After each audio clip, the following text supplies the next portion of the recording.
Hi friends, welcome back to our channel. ఈరోజు వచ్చేసి ఈ వీడియోలో సింపుల్ మెలికల ముగ్గుని వేస్తున్నామండి.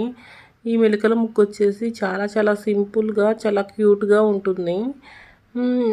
9 డాట్స్ 3 డాట్స్ 3 చుక్కలు పెట్టుకోవాలి. నెక్స్ట్ వచ్చేసి ఇంకా ఇలా మెలికల ముగ్గు వచ్చేసి ఇంక ఇలా 4 వైపులా సేమ్ డిజైన్ వేసుకోవాలి. నెక్స్ట్ వచ్చేసి ఇంకా 3 డాట్స్ని ఇంక ఇలా కలపాలండి. ఈ ముగ్గు వచ్చేసి చుక్కలు ఎక్కువగా ఉన్నట్లు ఉంటుంది, పెద్ద ముగ్గులా ఉంటుంది. కానీ చూడటానికి చాలా సింపుల్గా చాలా అందంగా ఉంటుంది. బిగినర్స్ కూడా వేసుకోవచ్చండి ఇలా సింపుల్గా. మెలికల ముగ్గు అంటే చాలా కష్టం అనుకుంటారు, కానీ ఈ ముగ్గు వచ్చేసి చాలా ఈజీగా ఉంటుంది. ఇక ముగ్గు వచ్చేసి ఇంకా మిడిల్లో ఇంక ఇట్లా లైన్స్లా కలపాలండి.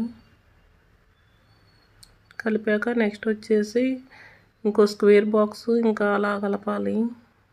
మిడిల్లో వచ్చేసి సింపుల్ ముగ్గు ఉంటుంది, వేసుకోవాలండి. చుట్టూ సైడ్ డిజైన్స్ ముగ్గంతా కంప్లీట్ అయిపోయాక చుట్టూ సైడ్ డిజైన్స్ కూడా వేసుకోవచ్చు. సైడ్ డిజైన్స్ వచ్చేసి ముగ్గుకి చాలా అందం వస్తుంది. ఈ వీడియో కనుక మీకు నచ్చినట్లయితే వీడియో లైక్ చేయండి, ఛానల్ని సబ్స్క్రైబ్ చేసుకోండి. Thank you.